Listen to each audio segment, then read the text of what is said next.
Good morning. We're off to Kerala in India from Melbourne. So we've got a 75-year-old lady with an MCA infarct, clot retrieval.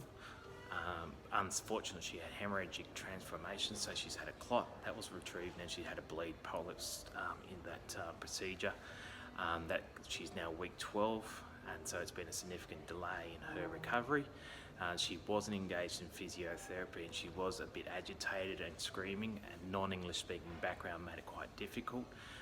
We were of the view that she had some pain, spasms, and so she was increased or commenced on baclofen, and then also increased her dose of pregabalin. That has settled her down. She's now engaging in physiotherapy. She's now got good pain control, and she's had good rest at night, and she's actually ready to fly now. So after 12 weeks, she's going home, and this will be her story. So just an update on our flight. We're about 40 minutes out from landing in Singapore. As we're pushing back out of Melbourne, she became a bit agitated. She was discomfort and having muscle spasms, I suspect. We gave her the olanzapine wafer for fast action because we're taxiing and we needed to take off, and she was being a bit disruptive. And that held her until after takeoff, and then we gave some endone and some paracetamol, which didn't really change the situation for her. She was just discomfort. We put her in a reclining position, and that didn't work as well. So we ended up giving her some baclofen and diazepam to help get on top of that muscle spasm, and that still wasn't working, so we ended up giving her olanzapine twice. And now she's had about 2.5 hours sleep, and she's a lot more comfortable.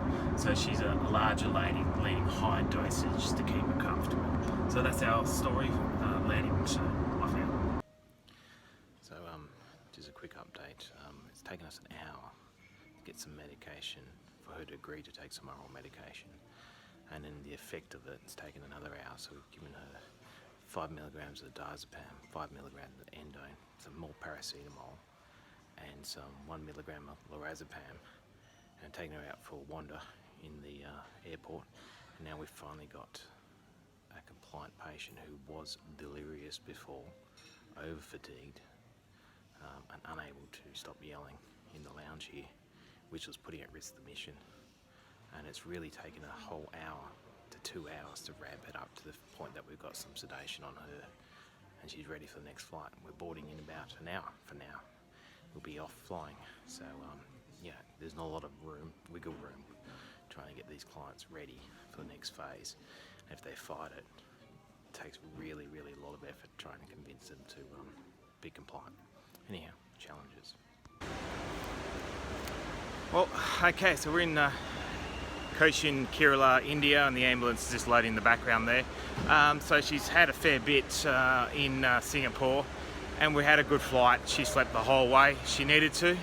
But overall, in the last 15 to 17 hours, she's had a fair bit of Tarjan, endone, diazepam, lorazepam, and 1 dose of olanzapine for that takeoff. Totals were all within the therapeutic limits, but the cumulative effect of all those 5 different drugs is that she's quite sleepy now.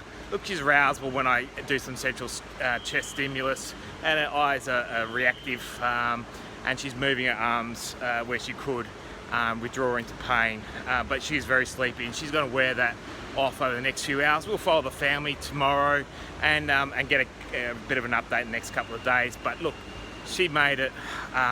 It wasn't ideal. We don't like to over-sedate them, but we didn't have a choice there. She was combative and really fighting it.